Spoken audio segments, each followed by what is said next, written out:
आज की कहानी का शीर्षक है एहोई अष्टमी की व्रत कथा। आइए हम सबसे पहले एहोई अष्टमी के बारे में जानते हैं।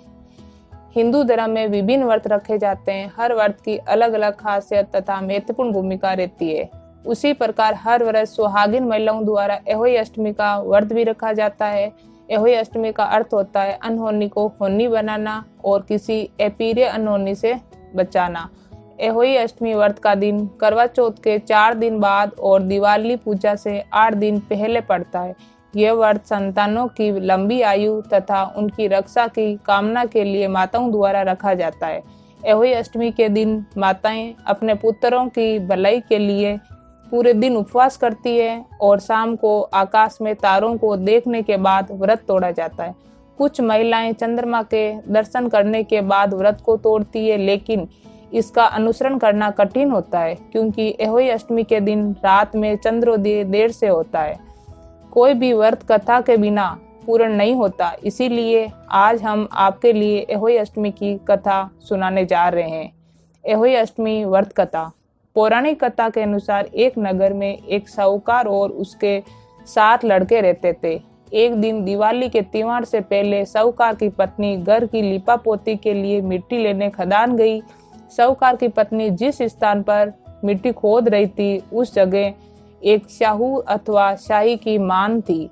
वहां पर साहूकार की पत्नी से गलती से मिट्टी खोदते समय शाहू के बच्चे को लग गई और शाहू का बच्चा मर गया। बच्चे को मरता देख साहूकार की पत्नी को बहुत दुख हुआ अथवा वह पश्चाताप करती हुई घर लौट आई। कुछ दिनों बाद उसके एक बेटे का निर्धन हो गया।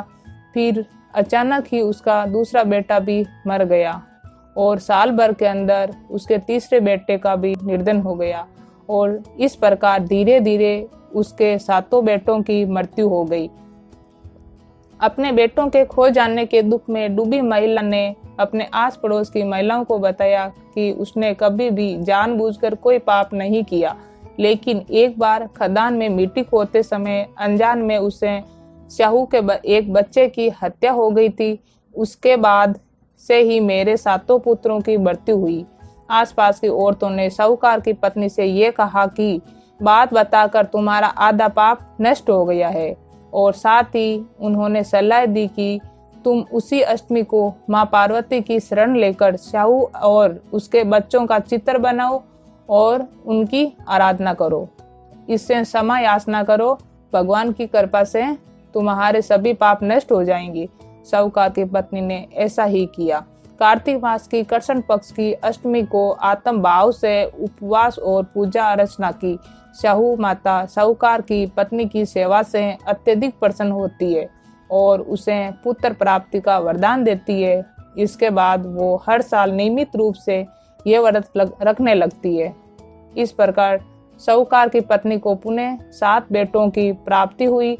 तभी से एहोई व्रत की परंपरा चली आ रही है।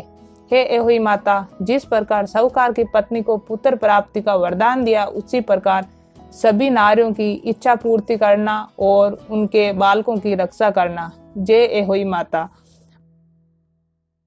आप सभी को एहोई अष्टमी की हार्दिक शुभकामनाएं।